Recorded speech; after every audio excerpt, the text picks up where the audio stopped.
Nishigaki, everyone. Another fine day at VG Emporium. And you want to know what is a fine day is the upcoming Mother's Day, this Sunday. So I decided to actually do an episode talking about games that my mom used to play or still plays.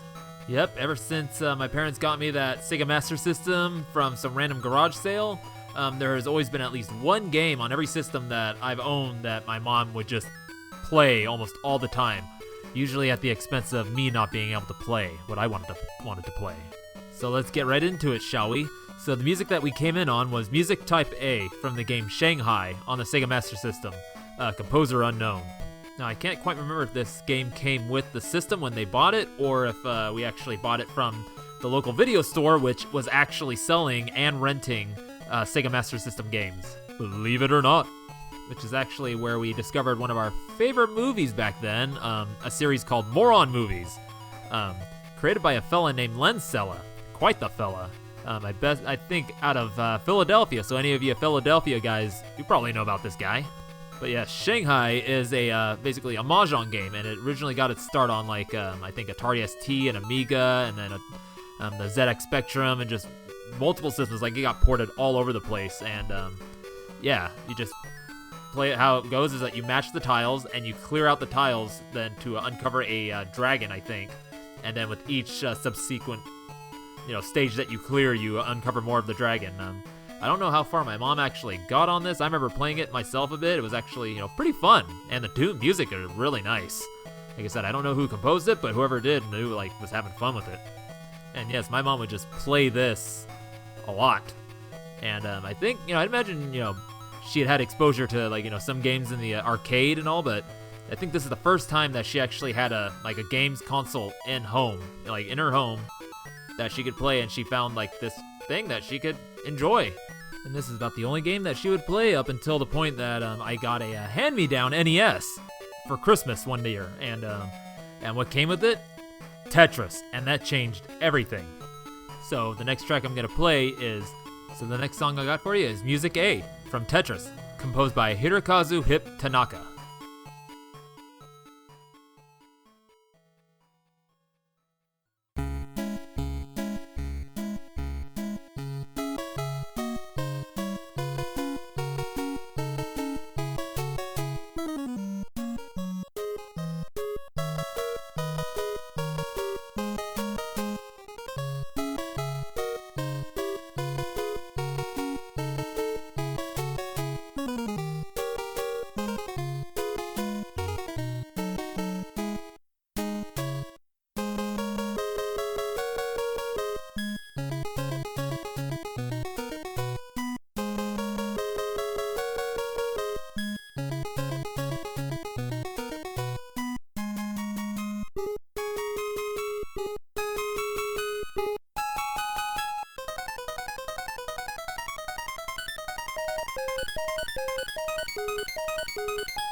That was Music A from Tetris, arranged by Hirokazu Tanaka. And I say arranged because this is an arrangement of Dance of the Sugar Plum Fairies from the Nutcracker. And like I said, this changed everything, not only for me because I was just jealous of my friends that had an NES, but also for her because, she had never played anything quite like this. It was, a puzzle game, and it just activated all the right parts in her head where she was just played it almost all the time. Forget Shanghai, maybe she'd play that a little bit, every once in a while, but Tetris was her main thing. Maybe a little note here is that both these games consoles were inside the shared bedroom of mine and my sister's, and we had 2 TVs in there, one for each console, if I remember correctly. So, while she was playing Tetris, I could play Sega Master System, or vice versa. And so, yeah, it was a pretty crazy setup. But like I said, it's the wobbly memory of a child, so I can't be sure. But yeah, she loved the tunes so much that every once in a while, she'd be kind of like, singing them to herself or to us, and just like when she's doing stuff. And speaking of the tunes, I'm going to briefly touch on Hirokazu here. So, he got his start doing, like, he actually helped design and program some of like the NES's sound chip and the Game Boy's sound chip. And let's see, what he did was like DK Jr., Hogan's Alley, Balloon Fight, Super Mario Land, Tetris on the Game Boy, Dr. Mario, Mario Paint, Earthbound, the Game Boy camera. There's so many other things, but I'm rushing along here because I'm actually kind of doing this last minute. Had an episode all ready for this week, and then this idea just popped in my head, and I remembered Mother's Day, so I was just like, I'm gonna go with it, I'm gonna do it, I'm gonna cram it out. So here we go. Next track, we got Flower Stage from Tetris Attack, or in Japan known as Yoshi Panel Depon. And the composer credits I could find were Yuka Tsujiyoko, Masaru Tajime, Hitoshi Yamagami, and M.Kazume.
That was Flower Stage from Tetris Attack on the Game Boy. Composers Yuka Tsujiyoko, Masaru Tajime, Hitoshi Yamagami, and M.Kazume. So now let's fast forward a few years here. This is 1998. This will be my 11th birthday. I got a Game Boy Pocket for my birthday, and the game that came along with it is Mega Man 2. And I'm pumped on it, and throughout the next year or so, I'll get like some of the more obvious games like, Tetris and Pokemon and everything, and then eventually came across this game, Tetris Attack, and I was like, whoa, this is like Tetris but more cooler looking. So I get it, and it's like Yoshi's Island, but with like these weird panel things, and it's not like Tetris at all, but it's actually I like it a lot better. So now let's flash forward to about the early 2000s, and I have my Game Boy Advance, and I'm not playing using my Game Boy Pocket much anymore, and so guess who picks it up but my mom. She adopts it and plays Tetris and Tetris Attack, but especially Tetris Attack. She just loves playing it. Kind of starting to notice a running theme here: puzzle games. My mom formed a love for puzzle video game. This was made truly apparent when we'd go to the arcade, and she'd have access to all these other different puzzle games, most especially Bust-A-Move, which we first got introduced at this place called Prospector Hill, which is going to be an episode all on its own because that place has memories. I just got to do a lot of research, deep dive research. But, moving on, like Bust a Move, and then eventually Bust a Move 3, which is going to lead into our next track. But before I do that, I'm going to tell you about these composers I listed off. So Yuka Tsujiyoko was credited only for Yoshi's Stage, I think for the original SNES version. But she is most well known for the Fire Emblem series. It's I think she's done most, if not all of them. And I'm not familiar with the series, so I can't really say off the top of my head. But I saw her listed on many of them. Masaru Tajime did Galactic Pinball, F-Zero Maximum Velocity, WarioWare Touched, Metroid Prime 3, Dr. Luigi. Now let's see, Hitoshi Yagami has been a debugger, started in the 90s, and then went on to become a director, and then eventually a producer for many games for Nintendo throughout the years. And I think he had some music credits. And then the other one I found was M.Kazume. Only just found out about him just before recording this episode, so I couldn't really find much of anything at all. So I just got their names, so there you go. Credit who I can. So now we're going to move on to our next track, which is BGM 2 from Bust a Move 99 on the PlayStation. Composed by, I couldn't really quite find a solid composer, so I'm just going to say Zuntada.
That was BGM 2 from Bust a Move 99 on the Sony PlayStation, possibly composed by Kazuko Umino, Tadashi Kimijima, and Yosuko Yamada.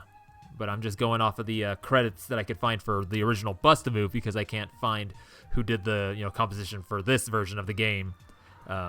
So yeah, like I said, we'll just chalk it up to Zuntada. But yes, Bust a Move 99, also known as Bust a Move 3 in the arcade, which is actually where we discovered this game.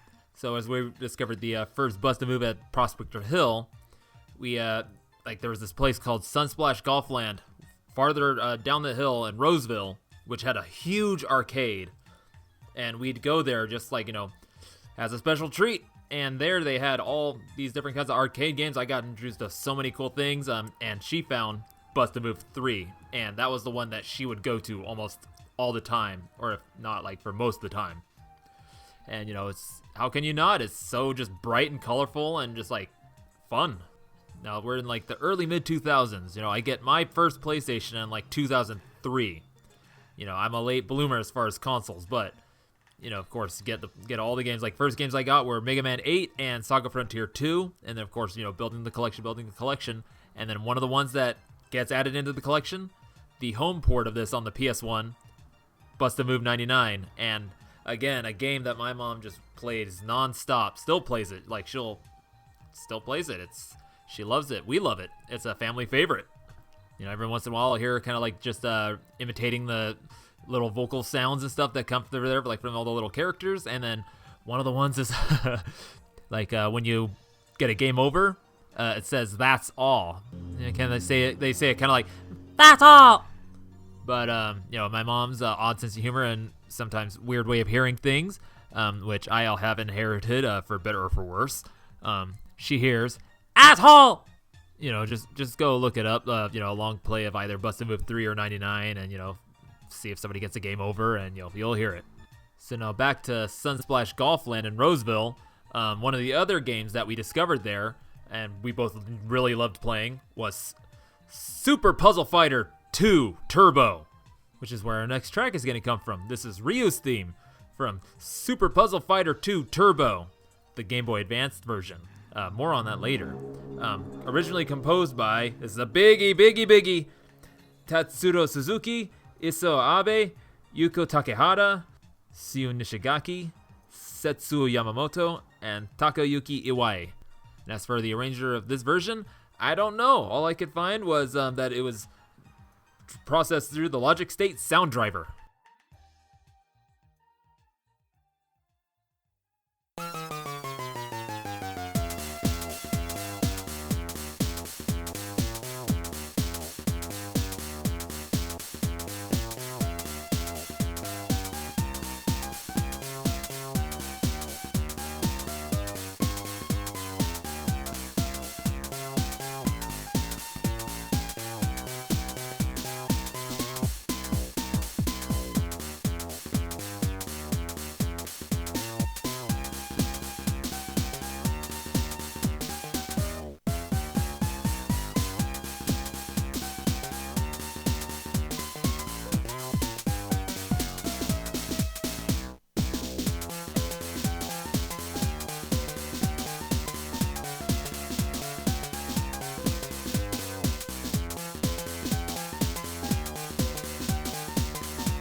That was Ryu's theme from Super Puzzle Fighter 2 Turbo, the Game Boy Advance version, composed by all those folks that I mentioned earlier and processed through the Logik State sound driver.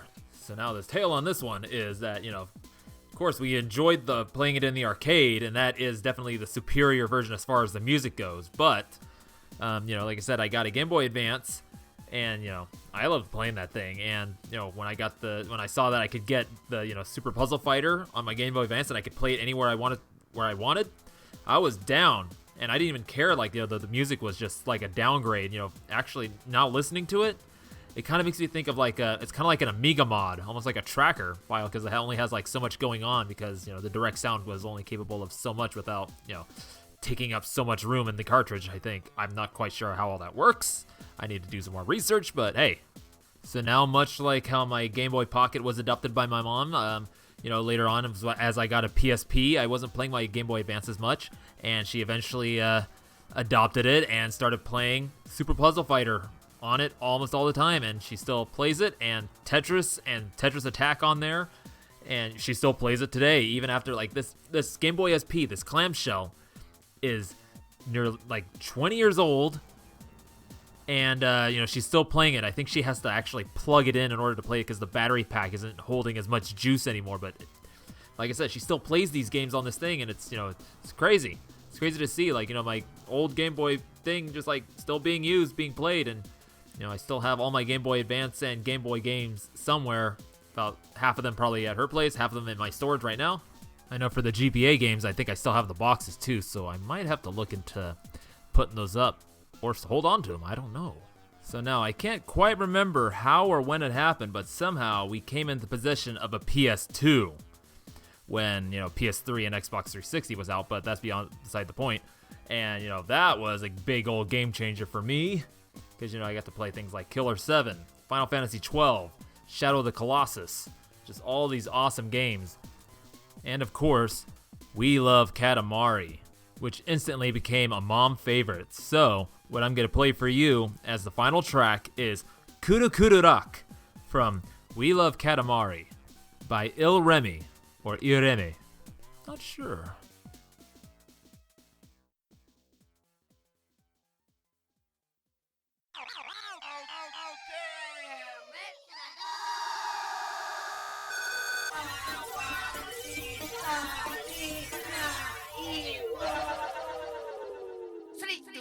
Go!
that sheer and utter madness you just heard that is 100% mom approved was Kurukururak from We Love Katamari by Il Remy.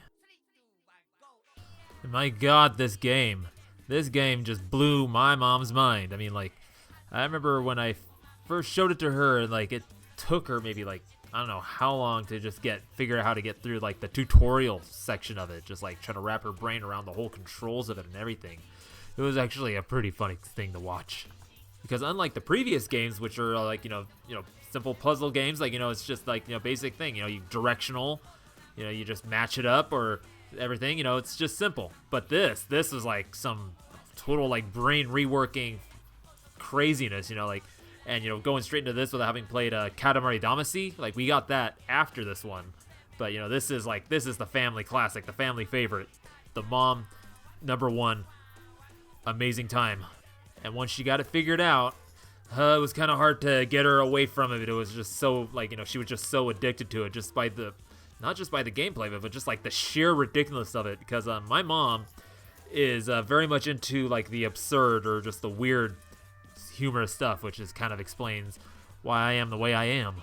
And also probably part of the reason why I find myself imitating sounds I kept hearing as a kid and up till now is because she does the same thing. I mean, there's some sound effects in this game that, you know, I'll hear her do, like, she'll just do out of nowhere for no reason at all, like the sound of a cat when you get it. It goes, "Meow." Yeah, very strange. And it's just crazy to think that this game is, like, nearly 20 years old, like, you know, just another 3 years. Where?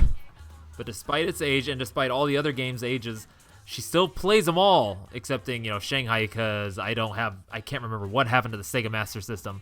But yeah, she still plays this, Bust-a Move 99, Tetris, the Game Boy version, Tetris Attack, and Super Puzzle Fighter on that Game Boy Advance I was telling you about. And yeah, she'll just play all these. You know, she has other games, you know, she plays, but these are like the main ones that I remember her, like, you know, just playing a lot all the time.